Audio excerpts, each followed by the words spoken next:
Geek Myths, a novel about life, love, and the pursuit of sonic screwdrivers.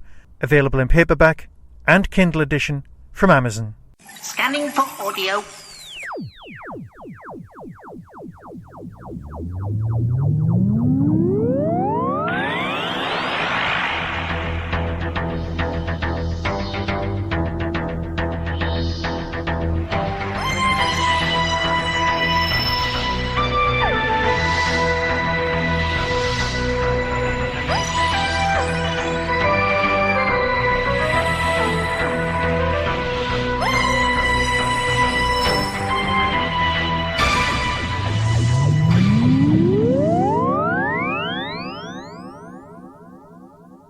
Welcome to another special Tin Dog podcast.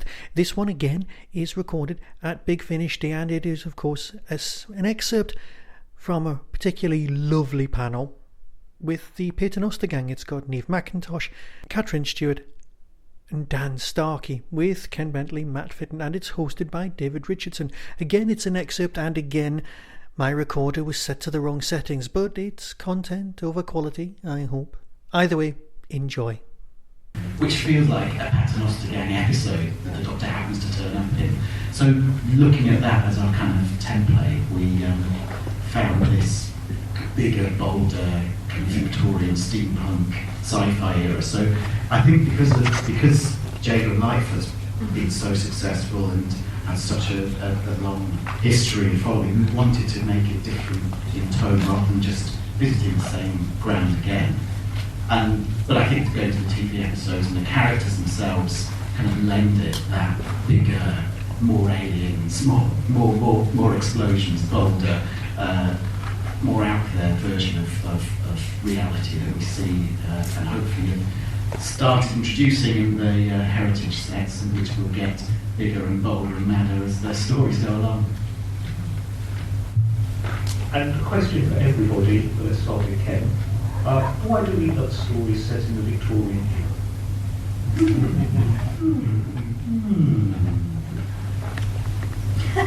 For me, it's thank you. I think primarily, I mean, this is quite unusual. This series, I think, is unusual in that it's probably more comedic than anything else we do. Possibly apart from the Avengers comic strip adaptations, they're probably quite similar. So there's a lot of comedy about this that I think makes it distinctive and which I enjoy.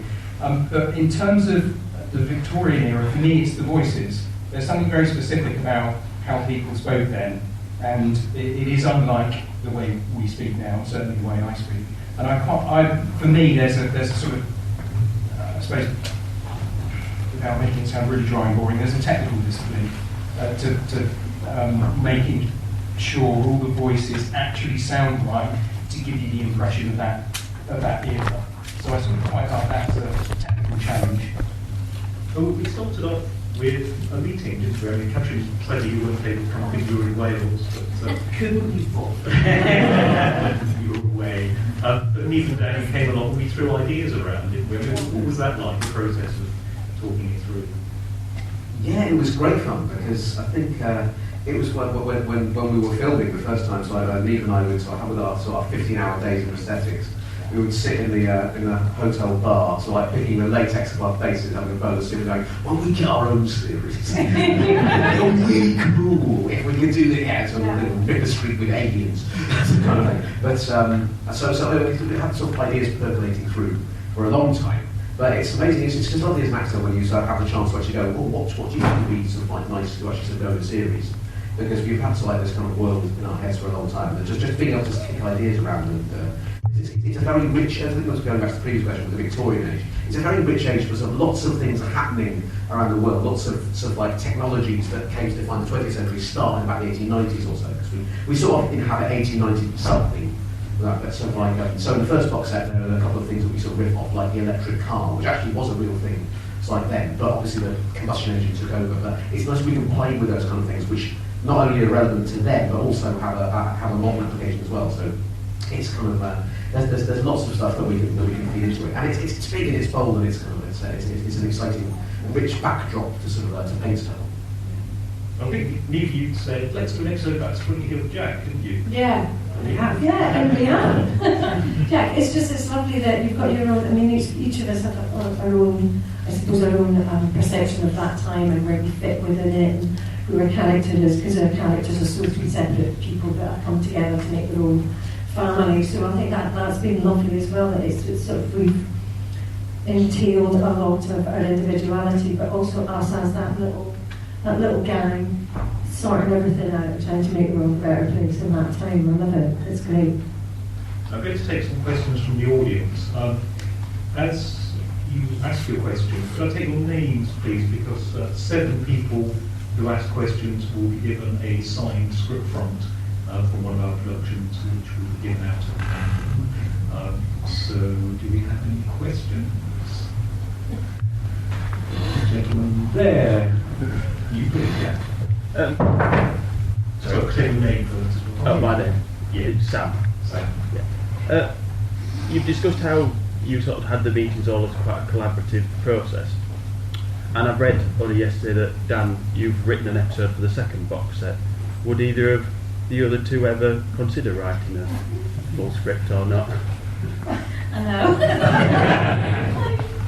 I quite like the idea because anything is possible with Doctor Who when you finish. And I love the imagination and that. I'd definitely be up for having another meeting and being like, let's do some more, chatting about ideas. And Dan's script was brilliant, and I guess Dan writing it as well, he comes with the knowledge of the characters even more because he's been on set with those characters all like since 2011. I've not really written before, so I guess Bigfinish would be a good place to start. Yeah, I would like to, but I just need an idea and then I can get started. It's all about you. Yeah, oh no, that's easy. You're almost tempted, aren't you? I can tell, isn't it? Yeah, I mean, I've been dabbling with writing, but mainly for TV or film. So I've been dabbling, so it'd be nice to get something that would fit in properly and go for it, because I know Matt's already said he'll help me out. I can send it to Dan as well, because he knows what he's doing and he can give me advice. Another question, please. Roddy. This is for everyone in the here. If the first box set of the 3 stories, which one was your favourite? Shall I remind you what the 3 stories Yes, please. were? Okay, you might need to help me now, because we made a lot of things. There was the cars, the electric car story. There was the story with the Bloomsbury bunch, with the rival to the paternoster gang, and then the last one was the ghosts in Greenwich. Oh yeah. I think I remember at the time the photo one, just because it was spooky, but also didn't that actually used to happen, or did you make that up? But they froze. Yeah. For me that was sort of eerie weird, but still seeing at the characters' strengths and the comedies. And there's another bit where I teach Strax Cockney. Which episode's that? Anyone? That bit was great. Yeah, definitely the exploring all the relationships and the behind the scenes stuff at home. I just love all that stuff. I think each episode has got something to come in and it's got really fun bits. But definitely for the first one, I think because we've got the Bloomsbury bunch, and obviously Chris Ryan was there, sort of like being on Sontara, not have Sontara enough. But each one of them, the first one's lovely in establishing the world, and then so like the great one has got sort of like nice moments as well. I like the fact that we both age up as well. So like Strax comes on and Jamie comes on as well. It's kind of that's a nice, very different story. The idea of the creature that lives along the everyone hasn't heard it yet. There's a nice sort of like a creature from sort of like a mist of time, which is good in that one. So, I think they're all good.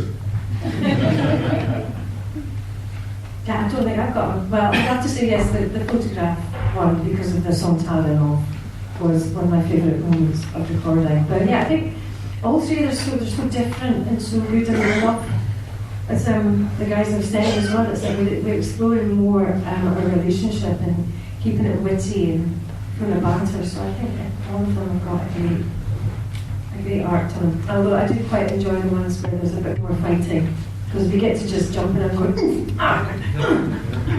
that's quite fun.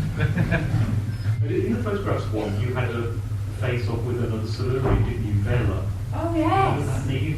Oh, God. No, I It don't. was fun. It was great. It's really good, yeah, it's fabulous. I was great for that, yeah. We have recorded another box set since, haven't we? So it's Yeah. about those Don't wanna most get- recent episodes. I know, it's funny actually, because you used that, which bit was that? Which one was that? Yeah. Oh, my brain does. Another question? Gentleman just there, yes. Sorry, take your name first. It's Ian. Ian, thank you. Do you schedule so that all the three main actors are in studio on the same day? Because I know in the past sometimes people record on separate days.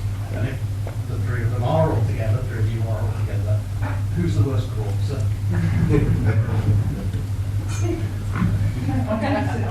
I think you corpse equally. But they're actually not really corpses, just sort of generally having fun. Yeah, I don't think any of them are. It's not like corpsing on telly or theatre, it's a bit more relaxed. Yeah. And then calm down. Yeah. And then we've got another go. But, so the corpsing is sort of more allowed laugh. Yeah, it's just for having fun. I do schedule in time for people to have fun. I don't schedule to finish right at the end of the recording day. I always leave a 60-minute contingency for laughter. so there's time for people to sort of enjoy themselves along the way. But no, I wouldn't put any of you guys down as guys because I'm trying to stop saying guys. Sorry about that. I can only apologise on behalf of Bigfinish for my use of the word guys. The corpses, no, particularly when we do know some real corpses. We had Anthony Howell in the studio yesterday, who's possibly one of our best corpses, isn't he? 40 minutes. Yeah, and I know his trigger, so if there's a line I know he'll go. I tell him before the tape so that we can sit back and enjoy him coursing. Another question, please. Gentleman at the front, take your name, please. Frank. Bigfinish's been very skillful in incorporating new series elements back into Jack with the song section. I really thought to the paternoster game to weekend in the plasma. It's kind of hard continuity-wise, isn't it, Matt? It's a tricky one because it's something we've kind of in the past looking at things like the classic Doctor's New Monsters set. We wondered, could we have a meeting, say, between the Master and so on? But it kind of ended up tying down continuity, which is now as to tie down, is it? It's yes, I think we have to have a chat with powers that be. But I'm trying to think other elements from. He's had an idea. But no, yes, never say never. I mean, we know there are companions who can time travel, and we've got Romana and Leela from Gallifrey dropping in on the Victorian era and Jacob Knightfoot, so you never know. I think one thing we've been doing is just defining what the series is really. One thing I love about it actually, there's a real sense of family amongst the characters, and I think the ease between yourselves as actors because your friends really brings that to life beautifully, and it just feels as though we can explore that. I'm not overly keen to bring in other series elements yet, but we might have one. Another question. Gentlemen, there. Holding red hat. Sorry, take your name. Right. Brian. Based on what you say, how you reacted to being another Silurian, another Soltarian, how would the gang react, especially if there was like a Soltarian invasion, like a full squad of Soltarians? Oh, well, let's see. I think it will be interesting whether or not he returns to his sort of like Soltarian programming, or he sort of conceives that he's been hanging around with sort of like putrescent human alien face for too long. But yeah, it's definitely you have to make a choice, and whether or not he's like revert to type or not is a different one. Is a moot point. But yeah, because I can imagine so like, why are you hanging around with these primitives? But yeah, it'll be an interesting one to see what would happen. We have to make a choice.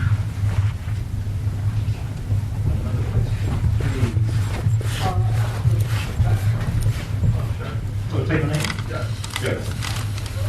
The last time I was sat in this cinema, I was watching a horror film called Connie. And I was just wondering if Catherine had any intention of bringing the Connie voice to the Big Finish world. Yes, tell us about it. Let's hear it. I forgot about that. It's a short film I did with a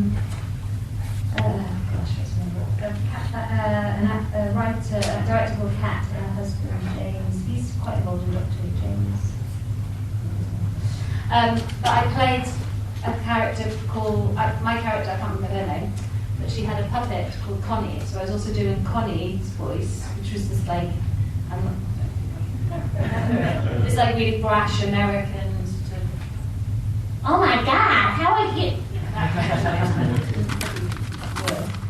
So yeah, and it was really quite a challenge because I was my character, I can't remember the character's name, was a stand-up, but a part of her act was this puppet, and the puppet comes to life. Did you do the puppet too? Did you So I did the puppet somebody voice. else's or? No, I was doing that as well, and then on stage, I think they used sort of in post-production that it looked like I was a ventriloquist. Yeah. Terrifying. Was it? Worth 10 minutes there. Thanks for watching. Did it feel terrifying when you were shooting it? Well, probably because I was like, is this okay? Is it working? I'm playing a puppet. But yeah, the way she comes alive, she starts watching this girl in her house, and like she moves things. And, yeah, it's the director's quite a big fan of horror, and yeah, it was a fun thing to do though. But what was the question? Are you going to do the American Oh, accent? yeah. I'm not sure where it would fit in. I can answer that question. I'm not sure where it would fit into Victorian London. Yeah, I will make it work. Could be. I'll have to just get that to Just between the gentlemen. Another question, please. The green hat.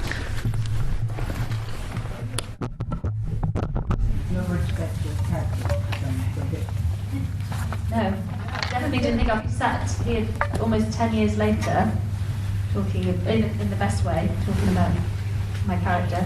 So it started off as, I think it was a bit different for you guys because you'd done it before. I just did one audition for one episode for a maid, for Jenny. It was a nice episode, but great, got a job. And then they just kept writing us back in, so it was lovely. And then here we are, even later, we've got our own spin-off show, and we get to go back and visit the characters again, and yeah, grow with them, I guess. Or they just keep following us. I mean, when I first got my first two dressed back in Alea Siberians, and they killed me, and I just thought, yeah, well, that's fine, I've had my shot, brilliant, it's great fun, recomed out of it, fine. And then, of course, I get the phone call again. It was like, no, I'm dead. You killed me twice. But they're like, no, we love. Yeah, I mean, it's sci-fi, man. You can do whatever you want. So, yeah, really wonderful surprise. And as Catherine said, here we are now. I mean, that's 10 years later, at least, something like that. So it was very, very cool. Yeah, it's when I went for the first meeting with. For my first episode, which would have been back in 2007. So that whole thing of going, if I'd known how much of my subsequent work was based on that one meeting, I wouldn't have been able to function. So it's a very useful lesson of just go in there, do as well as you can, and then so I just forget about it because you never know. But it's fab. I mean, obviously, I had been a fan of Doctor Who sort of like as a kid, so I knew that sometimes with clones. So I knew that there's a possibility of coming back, and also to the BBC, it seems quite expensive. They want to get use out of it. So yeah, and they made sure that the Sontaran outfit was completely falling apart by the time the last time I wore it. But yeah, so but we didn't anticipate quite how much the paternosters would come back, and especially because Strax died in this first episode too. But hey, it's science fiction. And when we came back, we got invited back to do the. Yeah, because it was like, all right, you're going to come back to do the Crimson Horror, and then sort of like they just said, all right, yeah, and now we'll do the Christmas special. Oh, so we're back for 2 episodes, yeah, and because we did it out of sequence, I remember sort of the read-through of the Crimson Horror, sort of Stephen Moffat and Mark Gatiss were there. It's like, I appear to be alive then. And I went, yeah, it's fine, we'll explain it, don't worry about it. Okay, is he all right about being alive? Yeah, he's fine. Yeah, okay, good. So, can I take your name? Isaac, thank you. Right, more questions, please. And Ken's going to choose this time. Just the front here. Yes. Name first. Ellie, Thank you. are you looking forward to expanding past the boundaries of London? For example, you'd probably go to enjoy yourself again somewhere that's actually nice and warm. Whereas Jenny might not like it so much. Run into issues if you went somewhere horribly cold. We did discuss in our brainstorming. We did discuss about whether they would stay. So I suppose watch the space. But yeah, I think Vasta would like to get somewhere hot.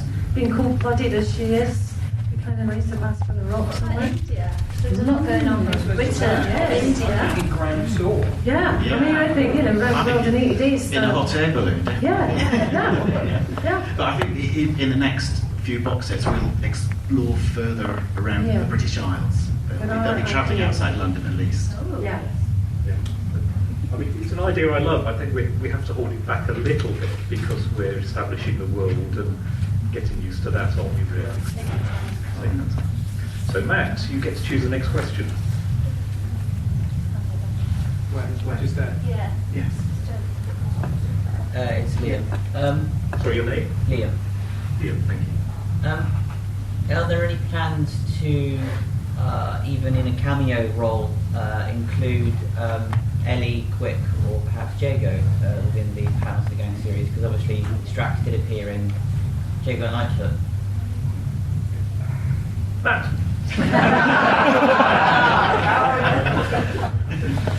I think it's been established, as you say, Strax has met Mr. Jago, and they're in the same city, so maybe, just imagine. Ken's choose the next question. Oh, decisions. Let's go right at the back there. Okay, So your name is David. Victorian history is full of really important historical figures. Are there any you'd like to appear in the series? I was thinking Queen Victoria, so Jenny could go and work for her for a day or something. they go to the, where would she live? Kensington. Anyway, yeah, they rock up in this completely different world than they used to. There is a big Finnish established Queen Victoria. Oh, yes. Oh, there we go. Jenna Coleman.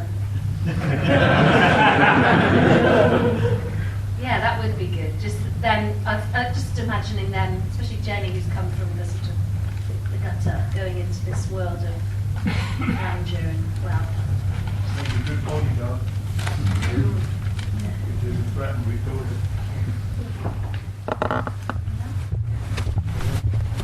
I suppose by the time we got to about 1899, so Charles Darwin would be dead by then, wouldn't he? Isn't what Kingdom Brunel? Yes! Yeah, good one. Just for the name. Yes.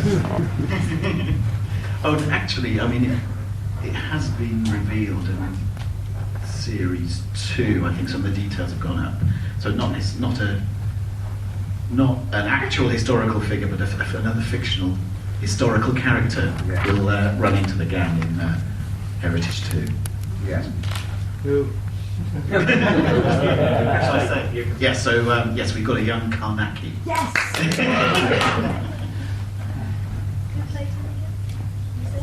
Joe James. Oh, yeah. We fired Dan. I couldn't talk to myself, could I? It's the young Karnaki, very different from the Edwardian Karnaki. That's what we said. Yeah, it wouldn't work.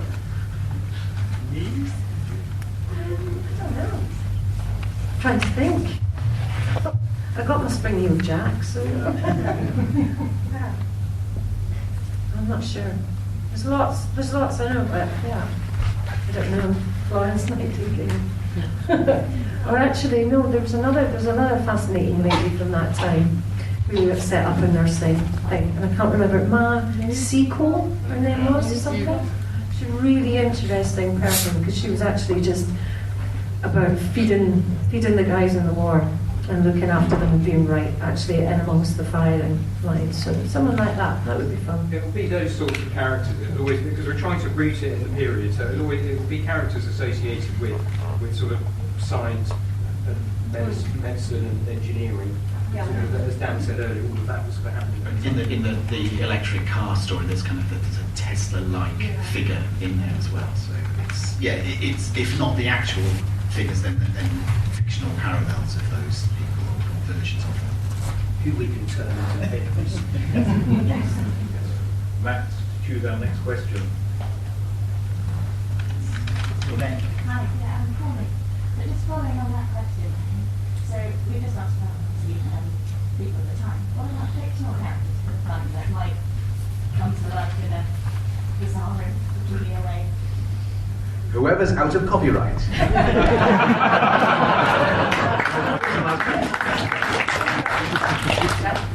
Well, so I suppose when I was thinking about the League of Extraordinary Gentlemen, Alan Moore did that sort of 10 years ago, so well, but it's such a rich period for all that kind of sort of like pulp and sort of literature. So I think the mind boggles in terms of what you can do with all sorts of things. But it's our series, so as long as we don't overshadow what we're doing. Yeah, but you've got H.G. Wells like happening as Well, I was going to say, there are some, we've sort of established some of them, haven't we, with those classic where you said they're like, And in J.K. and I, we've had This is great, we're coming with so many ideas. Series 10. Kenton, choose the next question. okay. Jerry, I'm going to go here, I'm going to go at the front this time, so I'm going to back last one. So you name. Connor, fire away. A few days before the release of Heritage Run, you released a sort of 2-minute prelude. Did we? Yep. Okay. Was it any good? No. Good. Okay. Is there any chance we can more episodes like that for Heritage No. We will be doing more things like that across different ranges. It was suggested by Steve, who's now the head of marketing, that it would be fun to do these exclusive little scenes for some of our ranges as they launch. So we did one for the Paternoster gang, which was suggested on the day of recording, and that happened to be in. So we scrabbled around when you wrote a script in about an hour whilst everybody was recording. That's good to do it. I think the delivery of a phonograph machinist to the service. So I think it's just a fun way of introducing the characters and getting an idea of a flavour of each of them and what their adventures will be like. But definitely more, because we're very aware of the fact, I've always been aware of the fact that we produce audio drama, but it's actually quite difficult to hear clips of anything, unless you know to go to the website and you know to find the trailer. It's always been difficult to find things and they've been difficult to share on social media as well, historically. So I think the plan is to have more stuff that we can sort of get out there, so people beyond the sort of core listeners can hear an example of what Big Finish get up to. And we've got a lovely title sequence as well, haven't we? So which was on Twitter, which is quite. Well, I've not seen that. It's really nicely done. So like obviously now the technology exists to actually sort of do that and share it. Because there were lots of when we were first on the TV, lots of people did sort of like mock-ups of a Paternoster gang sort of like series of like title things, which were all really nice enough. It's nice we've got an official one, as it were. With a great theme. Yeah, that seems the best thing Matt's ever written. We said cruelly. Matt, to choose the next one.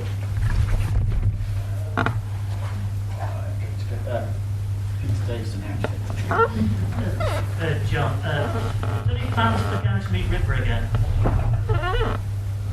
I'm sitting here thinking if they met River. Yeah. Totally. Oh, okay, thank you. There are no plans, but I wouldn't rule it out at all.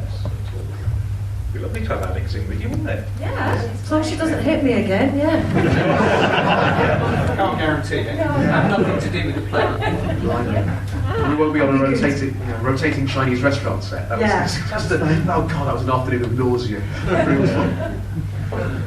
I mean, Alex is so lovely that we just work with her on anything and everything, really, wouldn't we? So, Ken, choose the next question. Really. Is that, no, that's just a head scratch. I'm going to go right over in the corner here. Hi there, it's Duncan. Sorry?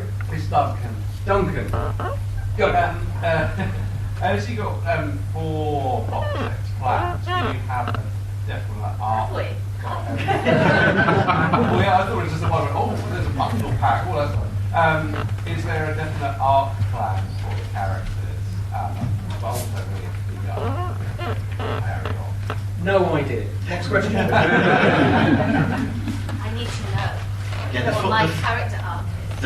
The four boxes of heritage have a journey within them, and they would be scope for more afterwards. I thought we were just going to kill them off because we didn't see any more potential. I will come back to life, no matter what.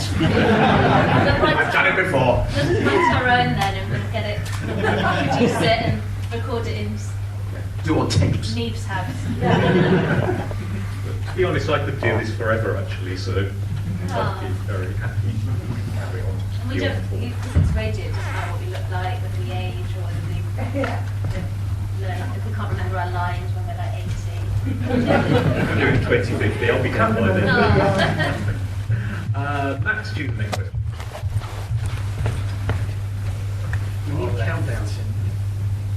Question for Do you Ken name? and Dan. You've both written for Big Finish before. I can't even countenance listening to your question until you've told us your name. Thank you. So, Ken and Dan, you've both written for Big Finish before. Is that something you're keen to do again? No. Yes, maybe. Yeah.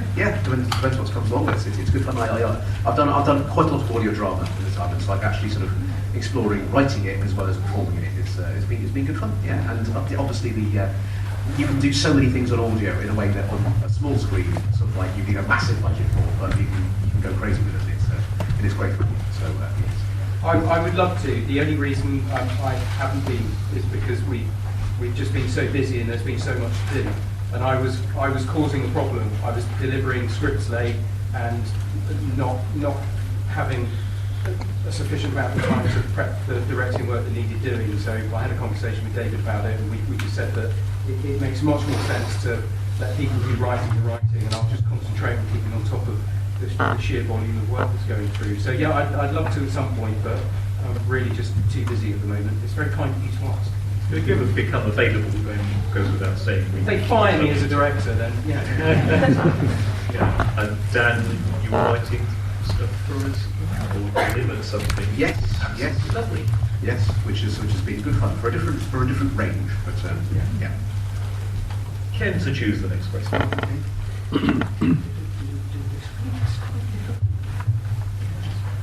I'm going to go chat, sort of middle, dark jacket. Yes, thank you. Name? Dylan.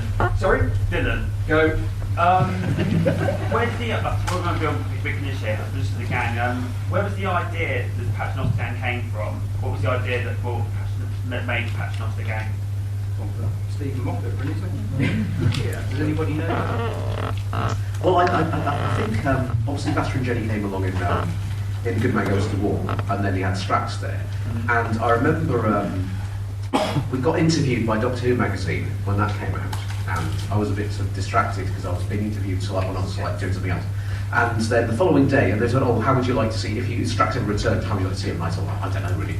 Then the following day, I went, "Oh yeah, of course, that would be really fun." I emailed Tom Spilsbury, the editor of Doctor Who magazine, going, "Yeah, I thought it would be really fun if Strax was like a butler, like Oddjob for Vastra and Jenny." And then it's like, and he could have a really, really tiny bowler hat, or a bowler hat shaped like a Sontaran helmet. And Tom went, "Oh, that's really funny because I could do a Photoshop picture of that. Do you mind if I print that on the letters page?" Because it was just a bit of private correspondence between the two. And he went, "Oh yeah," and they put it on the letters page of the following issue of Doctor Who magazine with Strax mocked up in a butler suit. And then I don't know if Stephen was reading that, but it came out that with the Christmas special, it's like, I think I would use it as like, steampunk Siberia for Christmas, that would be quite fun, wouldn't it? And then the snowman happened, so I don't know how much that was sort of like percolating in his brain anyway, but it's like, I think it was a group of characters that worked well together. And so, there was a Christmas special, Victorian Christmas, that sort of thing. So I think there's just a lot of balls in the air, and then they happen to fall in that sort of certain way. So, yeah. So if this one goes to war, you weren't really a gang, it was just me and Astra. I did come and help you, but it wasn't established that you lived with us then, did you? No. No, it just seemed to come out of everything that we were doing, and obviously what was, obviously percolating in Stephen Moffat's brain. We've got time for probably 2 more questions, so Matt, choose. My name's Will.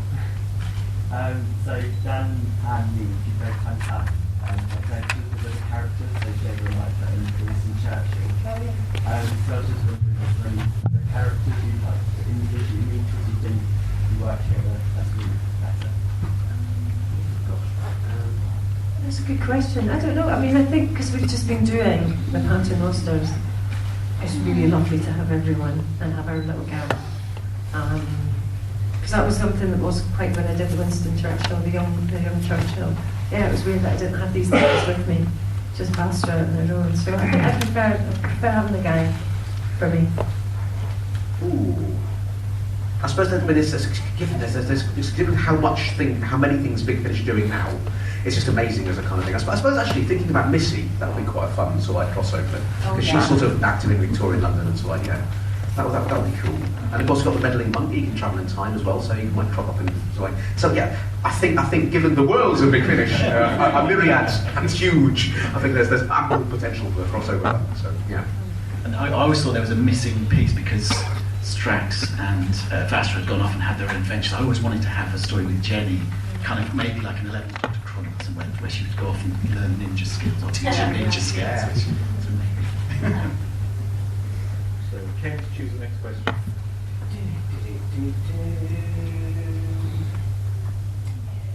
Sorry, everybody else. Gary. Go. Just to ask again, are there any other Big Finish ranges that you would like to appear in as different characters? I've already done a couple, but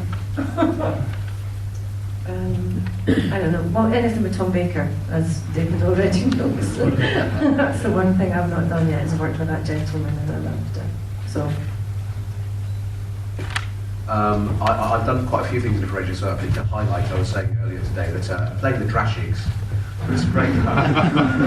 Just having a whole day with Tom Baker just going. that was very special. But yeah, being a Time Lord and having my own TARDIS or something, that would be fun.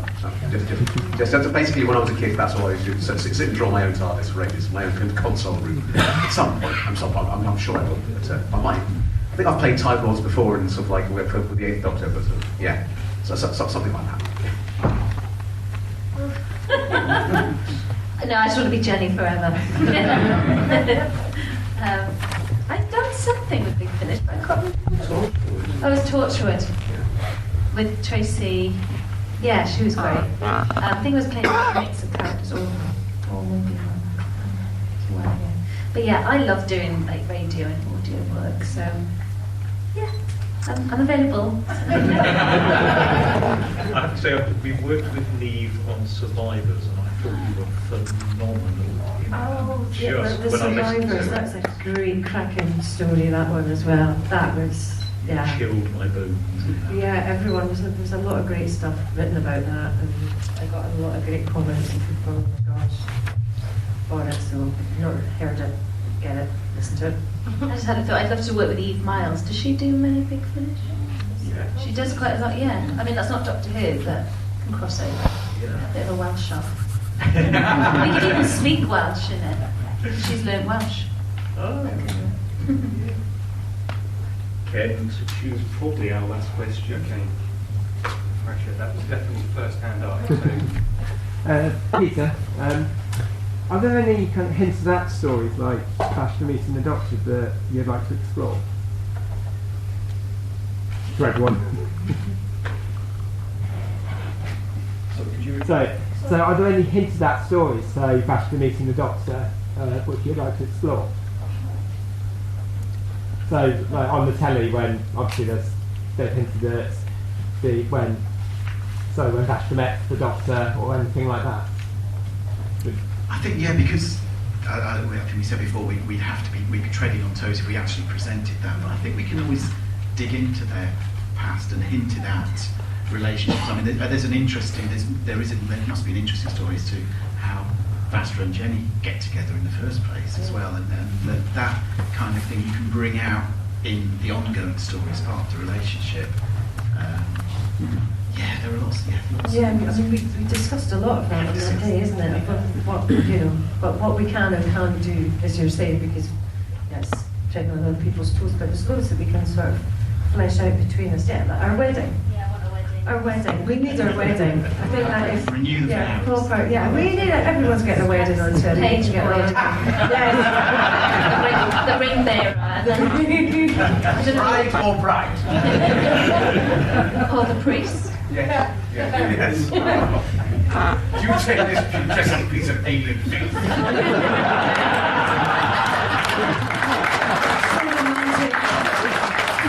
Now it's the bride.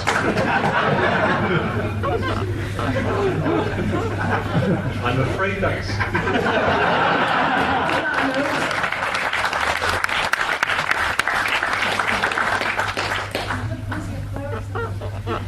In a dress.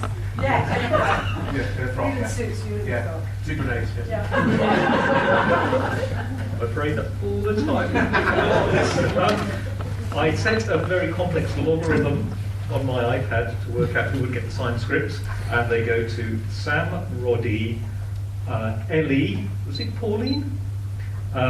Will and Gary. So if you'd like to come up and collect your signed scripts, and please show your appreciation for the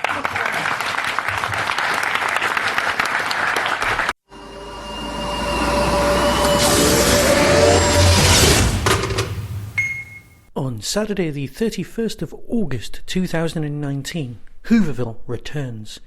The Derby Quad brings us the best Little Doctor Who convention in the world. Guests announced so far include Ingrid Oliver, Osgood, Sophia Miles, Madame Pompadour, the girl in the fireplace, Nabil Shaban, who played Syl, Christopher Ryan, Lord Kiv in Mind Warp, and General Stahl in the Sontaran Stratagem. Edward Russell, former Doctor Who brand manager. Rob Ritchie, 3D animator on the Macra Terror. Keith Barnfather from Real Time Pictures. Chris Chapman, Doctor Who VAM producer. James Burgess, model maker on Mission to the Own remake.